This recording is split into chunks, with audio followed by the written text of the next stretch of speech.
అసలు his whole stance is anti corruption. JP అంటే anti corruption అంటే JP. Corruption, king of corruption ఇవాళ భారతదేశంలో ఈజ్ ఆఫ్ ద చార్ట్స్. అసలు మొత్తం భారతదేశానికి అవినీతి నేర్పించిన వ్యక్తి జగన్మోహన్ రెడ్డి. ఈ గోజ్ ఆయన చోలు కొరుకుతాడు వెళ్ళి.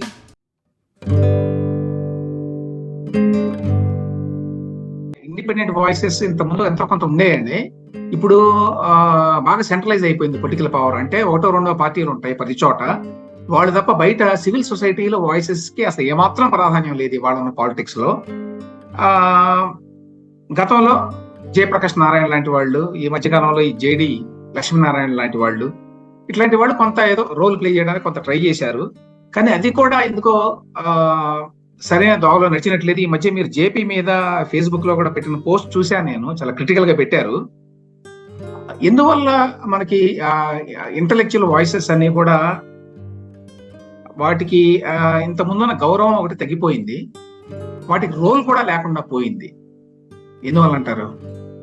దిస్ ల్యాక్ ఆఫ్ కన్సిస్టెన్సీ అండి. నాకు it's a very sad and shocking thing in the intellectual circles. JP గారు కానీ జేడి గారు కానీ they generated a lot of hope అండి. నేను యుఎస్ లో ఉన్నప్పుడు ఒకసారి జేపీ గారు యుఎస్ కి వచ్చారు. They was so much euphoria around him, right? ఈ ట్రెడిషనల్ పాలిటిక్స్ నుంచి ఒక కొత్త fresh air is how he was scene. He had a lot of clarity on what the problems were. He always faltered on the solutions. పరిష్కారాల విషయంలో ఆయనకి ఎప్పుడు కొంత problem ఉండింది, because he comes from a bureaucratic setup. అతను ఎప్పుడు ప్రభుత్వంలోనే, దో he claimed as a liberal, ఆయన పరిష్కారాలు ఎప్పుడు ప్రభుత్వంలో కనిపిస్తాయి, because he's an IAS officer. It's very difficult to get out. But at least సమస్యల్ని బాగా ఆర్టికులేట్ చేసేవాళ్ళు. But as time went by, I mean he stopped speaking. ఏమంటే ఎన్ని సమస్యలు ఈ రోజు ఉన్నాయి. He doesn't, he's very selective of what he speaks against, and people say ప్రతిదాని మీరు చెప్తారా ఆయన ఏది మాట్లాడాలని. Of course they cannot. Jaganmohan Reddy గారు దేనికో కార్యక్రమానికి పిలిస్తే ఆయన వెళ్ళాడని చెప్పి కూడా మీరు దాని మీద కూడా కామెంట్ చేశారు. అవునండి. అసలు his whole stance is anti corruption. JP అంటే యాంటీ కరప్షన్ అంటే JP. Corruption, king of corruption ఇవాళ భారతదేశంలో ఈజ్ ఆఫ్ ద చార్ట్స్. అసలు మొత్తం భారతదేశానికి అవినీతి నేర్పించిన వ్యక్తి జగన్మోహన్ రెడ్డి. అంటే ఆ స్కేల్లో 1,00,000 ఎకరాల స్కామ్, 1,00,000 ఎకరాలు నేను చెప్పట్లేదండి, 1,00,000 ఎకరాలని సిఐజీ చెప్పింది, కేంద్ర ప్రభుత్వ సంస్థకి సిఐజీ చెప్పింది. 1,00,000 ఎకరాల స్కామ్ చేసిన వ్యక్తి Jaganmohan Reddy. Again it is not me saying, it was CIG that said. You can go back and look it up. అంటే అంత అవినీతిపరుడైన వ్యక్తి ఈ గోజ్ ఆయన చోలు కొరుకుతాడు వెళ్ళి. ఇంకా అసలు ఇంకేముంది? ఇట్ ఈస్ లైక్ యూనో, అసలు మోరల్స్ కానీ ఎథిక్స్ కానీ ఇంకేం చచ్చాయి ఈ సమాజంలో? It was very disappointing when I saw him. Okay, తర్వాత వాళ్ళు చెప్పారంటే ఆయన వస్తున్నట్టు తెలియదు అన్నారు. ఓకే, వస్తున్నట్టు తెలియదు, ఆయన చోలు కొరకాల్సిన అవసరం ఉంది, వెళ్ళి ఆయన పక్కన కూర్చొని ముచ్చట పెట్టాల్సిన అవసరం ఉంది. I mean it is not only him. What happen to chief justice Ramana? ఏమంటే రమణ చీఫ్ జస్టిస్ అయితే అట్లా అడ్డుకుంటే, ఈయన ఊరేగింటూ వెళ్ళి, నేను రమణ గారు విజయవాడ వస్తుంటే it was like political leader coming. ప్రతి చెట్టుకి, ప్రతి స్తంభానికి జెండా కడితే ఈయన వెళ్ళి వాళ్ళతో కలవటం, భోజనాలు చేయటం, it was like a family reunion. అవి చూసినప్పుడు అసలు సమాజం ఎట్టిపోతుంది, మంచి చెడు ఏమీ లేవా అసలు? It's very sad. అదొకటి. ఈ సో కాల్డ్ మేధావులు ఎవరైతే ఉన్నారో, ద మోస్ట్ హాంటింగ్ ఇష్యూస్, ఇవాళ సమాజాన్ని వేధిస్తున్న సమస్యలు ఏంటి అంటే వాటి మీద మాట్లాడారు. ఏమండి, చక్రవర్తి గారు, ఆ విషయం యాక్చువల్ గా ఈ న్యూట్రల్ గా ఉండటం అనే దానికి ఏంటి అర్థం నాకు అర్థం కావట్లేదు. చాలా మంది చాలా కంటెన్షియస్ పొలిటికల్ ఇష్యూస్ మీద ఏం మాట్లాడరు. అట్లా మాట్లాడకపోవడం అనేది ఒక న్యూట్రల్ స్టాండ్ కింద వాళ్ళు ప్రొజెక్ట్ చేసుకుంటున్నారు చాలా మంది. ఇంతకంటే ఏం పెద్ద సమస్య ఉంటుందండి? Amaravati, why don't you talk? ఇది పెద్ద సమస్య కదా, వేలాది రైతులు పోరాడుతున్నారు కదా.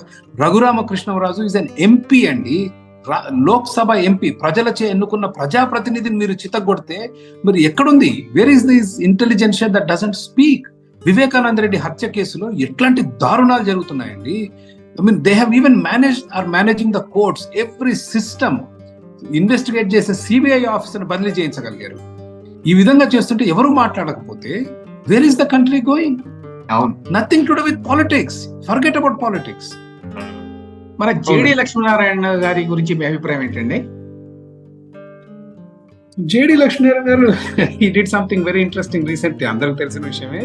I thought it was one of those moment of reckoning when he went to a press meet conducted by K.A. Paul. అది నాకు కూడా సర్ప్రైజింగ్ అనిపించింది, ఎందుకంటే K.A. Paul చాలా లూజ్ గా మాట్లాడాడు ఆ ప్రెస్ మీట్ లో కూడా. Which is expected. K.A. Paul was being K.A. Paul. What business has J.D. Lakshminarayana got to do with K.A. Paul of all the people? K.A. Paul is a comical relief, to be honest, with very little intellectual content, and I don't know అసలు ఆయన ఏం మాట్లాడతాడో అసలు అర్థం కాదు. So Swami Nityananda spiritual segment లో comic relief ఎట్లో K.A. Paul రాజకీయాల్లో comic relief. అంత మించి I don't have much to say. అట్లాంటి వ్యక్తి దగ్గరికి జేడి లక్ష్మణ్ గారు వెళ్ళటం it showed lack of judgement. One.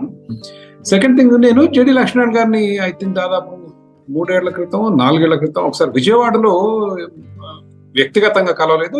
I was in a meeting where he was there, where he was exploring. అప్పటికి రాజీనామా చేసి 2 సంవత్సరాలు అయింది. రాజకీయంగా ఆసక్తి ఉంది ఆయనకి. He was going around the state trying to understand ప్రజల సమస్యలు ఏంటి, వాటికి పరిష్కారాలు, ఎటువంటి పరిష్కారాలు చేయొచ్చు అన్నది he was trying to understand, which is noble. But నాకు కనిపించింది జేడి లక్ష్మణ్ గారిలో, see when a politician like Jagan enters a political arena, it is pure politics. అట్లాంటి దాంట్లో జేడి లక్ష్మీనారాయణ గారికి కానీ, జేపీకి కానీ, ప్రొఫెసర్ నాగేశ్వరరావు గారికి ఇట్లాంటి వాళ్ళకి స్పేస్ ఉండదు. వీళ్ళు తీసుకురావాల్సింది ఏంటంటే ఇంటలెక్చువల్ ప్రాసెస్. జేడి లక్ష్మీనారాయణ గారు to me appeared a little last. ఆయనకు ఐడియాలజికల్ గ్రౌండింగ్ లేదు అనిపించింది. దిస్ మై నా వ్యక్తిగత అభిప్రాయం. See, you have to know what you are standing for before you get into politics. And నేను మంచివాడిని, ఐఎమ్ నాట్ కరప్ట్, నాకు సమాజానికి మంచి చేయాలని ఉంది, అది సరిపోదండి. That is not enough. You need have a lot of clarity in terms of what you want to bring to the table. ప్రజల్లో, సమాజంలో నేను ఏం చేయదలుచుకున్నాను, దీనివల్ల మీ జీవితాలు ఎలా బాగుపడతాయి అన్న క్లారిటీ లేకుండా I don't think people like him or people like me should ever venture into politics.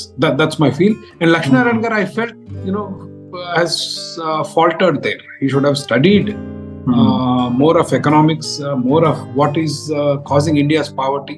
భారతదేశం అభివృద్ధి చెందకపోవడానికి కారణాలు ఏంటి, కొంత పరిశోధన చేసి కొంత క్లారిటీ తెచ్చుకొని వచ్చుంటే బాగుంది. And again, another failures, Ramesh garu, failures like JP, failures like JD, కొత్తగా యువత రాజకీయాల్లో రావడానికి జంకుతారు. అరే వీళ్ళతోటే కాలేదు, మనం ఏం చేయగలమని. అందుకనే జేడీ గారు అప్పుడే మీరు ఫెయిల్యూర్ అంటానికి లేదు, ఆయన పోటీ చేస్తానని చెప్తున్నారుగా 2024లో. ఇట్ ఈస్ వెరీ కన్ఫ్యూజింగ్ అండి. he goes to RSS and does this Hail Hitler thing, then he goes to K.A. Paul, then he goes to Pavan Kalyan. That itself is now telling that he's lost in this. ఈ అడవి, ఈ ఒక మహాసముద్రంలో ఆయన నేను ఎక్కడ ఉన్నాను ఆయనకు అర్థం కావట్లేదు. He's trying to find his space because he hasn't applied his mind as to why he's coming into politics and what he wants to bring to the table. He wants to be in politics because he's a good human being, because he's incorruptible. He wants to do something good for the society. And నేనే అంటున్నానంటే that is highly insufficient.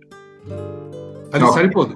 సమాజంలో సంస్కరణలు, సమాజంలో మార్పులు తేవాలంటే ఏం చేయాలి అన్న clarity లేకుండా if you come, this is what will happen. ఇప్పుడు తెలంగాణలో కూడానండి మన కోదండరామ్ గారు వీళ్ళు విడిపోయి పార్టీ కూడా పెట్టుకున్నాడు ఆయన.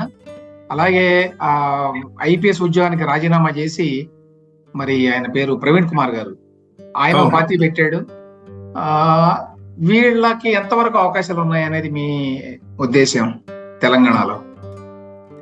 Kodandaram Gari party, I do not know, but Praveen Kumar Garu has been doing very good work actually.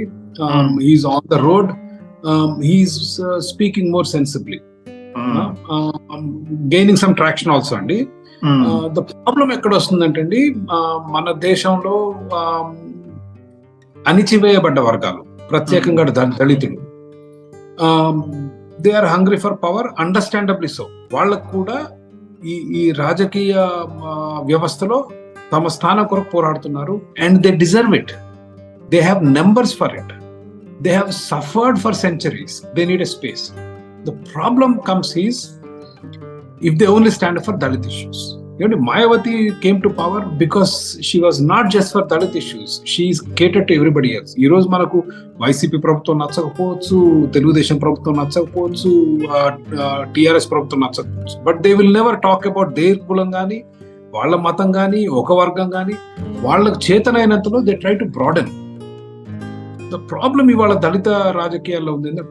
I still admire what he is doing, Praveen Kumar and Kodandaram. But what I'm saying is the reason they will not succeed is they only stick to Dalits, which means they can only get Dalit vote. వాళ్ళు నా విధంగానే చూస్తారు. They have to broaden, they have to include it, they have to do inclusive politics. అంటే మీరు ఎంతసేపు అగ్రవర్ణాలు దుర్మార్గులు మమ్మల్ని ఇది చేశారు అది చేశారంటే it will be very counter. ఎందుకు అగ్రవర్ణాలు ఏ ఓటు? మీరు ఎంత దళితులు, మీకు ఎంత సంఖ్యాబలం ఉంది, 15%. And that is where I feel Dalits are making a mistake, in my opinion. They have to, of course they have been oppressed. చాలా కష్టాలు పడ్డారు, చాలా వెనకబడి ఉన్నారు. But they have to somehow figure, నా దగ్గర పరిష్కారం లేదు, somehow figure a way to have an inclusive, అందరిని కలుపుకునే పోయి మార్గం చేస్తే బాగుంటుంది. Kodandaram గారు అన్నారు, I don't know అండి. I have not studied, it was so long ago and I don't think it is of much consequence. Kodandaram గారు ఇప్పుడు పవర్ లో ఉన్న వాళ్ళని ఎదుర్కొని రాజకీయాలకు రావడం చాలా కష్టంగా ఉందండి. ఇప్పుడు జేపీ గారు కావచ్చు, లేదా జేడీ గారు కావచ్చు, ఇతరులు కావచ్చు, ఏమవుతుందంటే సార్ కనీసం ప్రవీణ్ కుమార్ గారు, కోదండరామ్ గారు they talk about lot of issues, contentious issues గురించి. వేరేజ్ మీరు ఇంతకుముందు అన్నట్టు జేపీ గారు, జేడీ గారు అన్ని కంటెన్షియస్ ఇష్యూస్ గురించి మాట్లాడడానికి కూడా సాహసించడం వల్ల, నిజం చెప్పాలంటే. ఎందుకంటే అది జగన్మోహన్ రెడ్డి గారు కానివ్వండి, ఈవెన్ మిగతా పార్టీలు కూడా ఒక స్థాయికి తీసుకొచ్చారు పాలిటిక్స్ ని. అక్కడ ఎంటర్ అయితే మనం బురద తగిలించుకోవాలి అనేటువంటి భయం ఒకటి క్రియేట్ చేశారండి అందరికి. That is precisely why they don't speak. I know వాళ్ళు ఎందుకు మాట్లాడరు అన్నది నాకు చాలా స్పష్టంగా తెలుసు. కానీ అది మాట్లాడలేకపోతే మీరు ఎట్లా వస్తారు ప్రజా రంగంలోకి, ప్రజాక్షేత్రంలోకి? మీ సర్వీస్ ఏంటి? మీరు you can't run traditional politics. మీరు ఓటుకు 2,000 ఇచ్చి ఎన్నికల్లో పోటీ చేసి గెలవలేరు కదా. So me contribution has to be in the intellectual space. మీరు 2,000 ఓటు ఇచ్చి గెలవరు, మీరు ఇంటెలెక్చువల్ స్పేస్ లో పాల్గొనరు. ఎందుకు మీరు అసలు? That is one.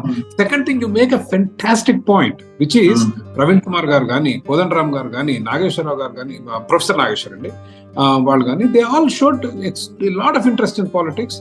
బట్ అసలు వీళ్ళు పెట్టే 1,000 కోట్ల రూపాయలు వాళ్ళు 1,000 కాదు, 100 కాదు, 10 కాదు, కోటి single digit crores also they can't invest. మనకు తెలిసిందే. So the odds are against them, I do not deny. But there are examples, Andy. Arvind Kejriwal had run a campaign without a lot of money, right? Urban అయినా కూడా, కానీ వాళ్ళ urban లో కూడా చాలా ఓట్లు ఉన్నాయండి. హైదరాబాద్ లో there are lot of votes in Hyderabad, lot of votes in Vijayawada, lot of votes in Vizag, where money plays less of a role. నేను జీరో అని చెప్పట్లేదు. అక్కడ కూడా వీధ ప్రజలు విపరీతంగా వాడేసుకుంటున్నారు. ఎన్నికలు వస్తే జిహెచ్ఎంసీ ఎలక్షన్స్, రోడ్ల మీదనేమో హైటెక్ క్యాంపెయిన్, స్లమ్స్ లోనేమో డబ్బుల డిస్ట్రిబ్యూషన్, మనకు తెలిసింది. But still there is some room. మీరు 20%, 30% ఓటు క్యాప్చర్ చేసినా కూడా ఇతర పార్టీలు మీతో, ఇప్పుడు పవన్ కళ్యాణ్ ఉన్నారండి, Janasena, is a 7% party. But every other party is going after him. Type 7% అయితే కూడా కట్టాడు కదా. మీరెందుకు కూడా, మీరు 3% కూడా కట్టండి, మీ దగ్గరకు వస్తారండి అందరూ. Because 3% is a deciding vote. So you have to fight. But it is hard, I do not deny it. But what other option do we have? మీరు సమాజంలో మార్పు తేవాలంటే, do you think Praveen Kumar గారు రేపు పార్టీ పెట్టి ఇంకో 5 సంవత్సరాలు అధికారంలోకి వస్తాను ఆయన అనుకుంటున్నారా? లేదు. I'm sure he thinks it's a long road. But పోరాడటం అనేది మన నైతిక బాధ్యత.